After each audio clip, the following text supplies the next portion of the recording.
ಹಿಂದಿ ಬರ್ತದೆ, ಒಂದೊಂದು ಭಾಷೆ ಸಿನಿಮಾಗಳು 5 ಡಬ್ ಮಾಡ್ತಾರೆ. ನಾವು ಯಾವುದು ಶಾಪಗ್ರಸ್ತರು ಕರ್ನಾಟಕದವರು. ತುಂಬ ನೋವಿದೆ, ಯಾಕೆಂದರೆ ನಿರ್ಮಾಪಕ ಇದೇ 5 ಕೋವಿಡಿಂದ ಮುಂಚೆ ತುಂಬ ಚೆನ್ನಾಗಿತ್ತು. Industry is very good. ತುಂಬ ಕಷ್ಟ ಆಗ್ಬಿಟ್ಟಿದೆ, ರಿಟರ್ನ್ಸ್ ಇಲ್ಲ. ಯಾರೇ ಆಗಲಿ, ನಾವು ಒಂದು ಕಂಟೆಂಟ್ ಸಿನಿಮಾ ಬಂದಾಗ ನಾವು ಅವ್ರದಕ್ಕೆ ನಾನು ಸಪೋರ್ಟ್ ಮಾಡಿ ತುಂಬ ಜನ ಮಾಡಿದ್ದೀನಿ, ಇನ್ನೂ ಮುಂದಕ್ಕೆ ಮಾಡ್ತೀನಿ. ಬೇಡ ಅವ್ರನ್ನ ಹಾಕೋಬೇಡಿ, ಇವ್ರನ್ನ ಹಾಕಿ ಯಾಕೆಂದ್ರೆ ಗೊತ್ತಿಲ್ಲದಲ್ಲಿ ಏನಾಗುತ್ತೆ ಅಂದರೆ, ನೀವು ಯಾರೋ ಪಾಪ ಒಬ್ಬರು ಕರ್ಕೊಂಬತ್ತೀರಾ, ಯಾರೋ ಲ್ಯಾಂಡ್ ಬೀಸ ಕರ್ಕೊಂಬತ್ತೀರಾ, 5 ರೂಪಾಯಿಗೋಸ್ಕರ 50 ರೂಪಾಯಿ ಕೊಟ್ಬಿಡ್ತಾರೆ. ಇದು ತುಂಬ ಹೊಸಬರಿಂದ ಹಾಳಾಗೋಗ್ತಾ ಇದೆ ಇಂಡಸ್ಟ್ರಿ. ನೀವು ಬರಬೇಡಿ ಅಂತ ಹೇಳಿಲ್ಲ, ನೀವು ಅಟ್ಲೀಸ್ಟ್ ಕರೆಕ್ಟ್ ಪ್ರೊಸೀಜರಲ್ಲಿ ಹೋದರೆ ಗೆಲ್ತೀರ. ಅವಾಗೇನಾಗುತ್ತೆ, 5 ರೂಪಾಯಿ 2 ಕೋಟಿ ಸಿನಿಮಾ 5 ಕೋಟಿ ಆಗುತ್ತೆ, ವೇಸ್ಟೇಜ್ ಸಿಕ್ಕಾಬಿಟ್ಟೈತೆ. ಈ ನಮ್ಮ ಕಲಾವಿದರು ಹೊಸಬರು ಚಿಕಿತ್ಸಕ್ಕೆ ಲಬಕನಂತ ಬಾಯಲ್ಲಿ ಹಾಕೊಂಡ್ಬಿಡ್ತಾರೆ. ಅವ್ರು ಕಾಯ್ತಾ ಇರ್ತಾರೆ, ಆಕ್ಟೋಪಸ್ ಇರ್ತಾರೆ ನನ್ನ ಮಕ್ಕಳು ಹಚ್ಬಿಟ್ಟಿರ್ತಾರೆ. ಇನ್ನು ಕೆಲವ್ರಿಗೆ ಊಟನೇ ಸಿಕ್ಕಿರಲ್ಲ ಪಾಪ.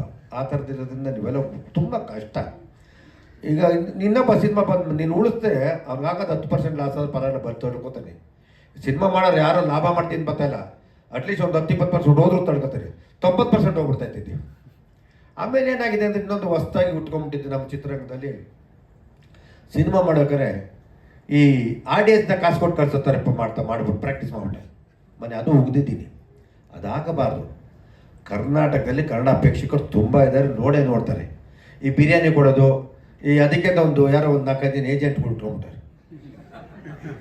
ಏನಾಗಿದೆ ಅಂದರೆ, ಸರ್ ಕರ್ತೀವಿ ಸರ್, 50 ಜನ ಫಸ್ಟ್ ಶೋ ಫುಲ್ ಮಾಡ್ಬಿಡ್ತೀವಿ, ಮ್ಯಾಟ್ನಿ ಫುಲ್ ಮಾಡ್ತೀವಿ ಅಂತಾರೆ. Next show full ಮಾಡಬೇಕಲ್ವಾ?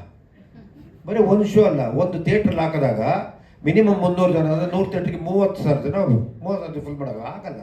ಸುಳ್ಳು ಅವೆಲ್ಲ. ಆಮೇಲೆ ಜನರ ಮನುಷ್ಯನಿಂದ ಸಿನಿಮಾ ನೋಡಬೇಕು ಹೊರತು ಈ ಪುಟ್ಟಾಟಿಕೆ ಏನಿಲ್ಲ. ನೆಕ್ಸ್ಟ್ ಒಂದನೇ ವಾರಕ್ಕೆ ನಂದು ಸಕ್ಸಸ್ ಪ್ರೆಸ್ ಬಿಟ್ಟು ಅಂತ ಅದೊಂದು ಸುಮ್ಮನೆ ಅದೊಂದು ವೇಸ್ಟು. ₹1 ಬಂದಿರಲ್ಲ.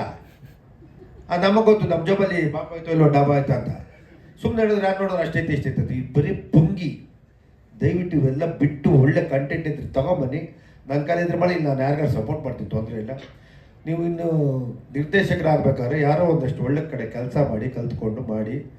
ಯಾವುದೇ ಚಿತ್ರಾಂಗ ಯಾವತ್ತೂ ಮೋಸ ಮಾಡಲ್ಲ. ಇವತ್ತು ನಾನು ಇರ್ತೀನಿ ಬರ್ತೀನಿ, 100% ಗೆಲ್ತೀರಾ, ಒಳ್ಳೇದಾಗುತ್ತೆ. ಅಂದರೆ ತಾಳ್ಮೆ ಇರಬೇಕು. ಅಂದ್ರೆ ಇವತ್ತಿಂದ ಇಂಡಸ್ಟ್ರಿ ಸ್ವಲ್ಪ ಕಷ್ಟ ಇದೆ.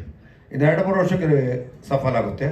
ತೊಂದರೆ ಮೊದಲಾದ್ರೆ ಅಟ್ಲೀಸ್ಟ್ ನಮಗೆ ಒಂದು ಸ್ಯಾಟ್ಲೈಟು, ಒಂದು ಡಿಜಿಟಲ್ ಏನೋ ಬರೋದು, ಏನೂ ಇಲ್ಲ. ಈಗ 0 ಆಗ್ಬಿಟ್ಟಿದೆ. Satellite ಕೇಳೋರಿಲ್ಲ, digital ಕೇಳೋರಿಲ್ಲ. ಥಿಯೇಟ್ರುಗಳು ಬಾಡಿಗೆ ಕೊಟ್ಟಾಗ ಪರಿಸ್ಥಿತಿ ಬಂದು ತಂದಿಕ್ಬಿಟ್ಟವ. ಸ್ವಲ್ಪ ಏನು ಮಾಡ್ತೀರಿ ಅದಕ್ಕೆ? ಅದು ಹಳಬರಿಗೆ ಕಷ್ಟ, ಅವ್ರಿಗೆ ಗೊತ್ತಾಗುತ್ತೆ. ಅದರಿಂದ ಚಿತ್ರರಂಗ ತುಂಬ ಸಮಸ್ಯೆ ಇದೆ. ದೂರದಿಂದ ನೋಡೋ ಪಾಪ ನಿಮಗೆ ಗೊತ್ತಿರಲ್ಲ. ಸಿನಿಮಾದವರು ಏನು ಅಂತಾರೆ, ಇವತ್ತು ಯಾವ ಪರಿಸ್ಥಿತಿ ಅಂದರೆ, ಇತ್ತೀಚೆಗೆ ಬಿಡುಗಡೆ ಆಗುತ್ತಿರೋ 80% to 90% ಸಿನಿಮಾಗಳು ಒಬ್ಬರು 90 ಭಾಗ ದುಡ್ಡು ಮಾಡಿಲ್ಲ. ಎಲ್ಲ ಬೂಟಾಟ. ಯಾರು ನಿಮ್ಗೆ ಹೇಳಿದ್ರೆ ಸುಳ್ಳು, ಅವರು ತಲೆ ಮೇಲೆ ನೋಡಿರಿ. ನಾನು ಹೇಳಿ ಕೆ ಮಂಜೂರು ಹೇಳೋದು ಅಂತ ಹೇಳ್ಬಿಟ್ಟು ನೋಡಿರಿ. ಹುಟ್ಟು ಸುಳ್ಳು, ಮೋಸ, ದಗ. ಆದರೂ ಇನ್ನೊಂದು 10% ಒಳ್ಳೆಯವರು ಇದ್ದಾರೆ, ಸತ್ಯನೂ ಹೇಳ್ತಾರೆ. ಈ ರೀತಿಯಿಂದ ನಾವು ಯಾವ ರೀತಿ ಸರಿಬೇಕು? ಇದೇ ನಾವು ಹಾಕೋ ಸಿನಿಮಾ ಒಂದು 5 ಕೋಟಿ ರೂಪಾಯಿ ತೊಗೊಂಡು ಬೂಮ್ತಾ ಹಾಕಿದ್ರೆ ಅಟ್ಲೀಸ್ಟ್ 50 ಲಕ್ಷ ಲಾಭ ಬರ್ತದೆ. ನಾವು ಈಗ 5 ಕೋಟಿ ಸಿನಿಮಾ ಹಾಕ್ಬಿಟ್ಟು 4 ಕೋಟಿ ಹೋಗ್ಬಿಡ್ತೈತೆ. ಆ ರೀತಿ ಇದೆ ಇಂಡಸ್ಟ್ರಿ. ಅದರಿಂದ ನೀವೆಲ್ಲ ಸಿನಿಮಾಗಳನ್ನ ನೋಡಬೇಕು, ಕೆಲವು ಕಂಟೆಂಟ್ ಸಿನಿಮಾ ನೋಡಬೇಕು. ಆಮೇಲೆ ಏನಾಗಿದೆ ಅಂದರೆ, ಯಾರು ಬೇಕಾದ್ರೂ ಸಿನಿಮಾ ಮಾಡೋಕ್ಕೆ ಬಂದ್ಬಿಟ್ಟಾರೆ. ಅದಾಗಬಾರ್ದು.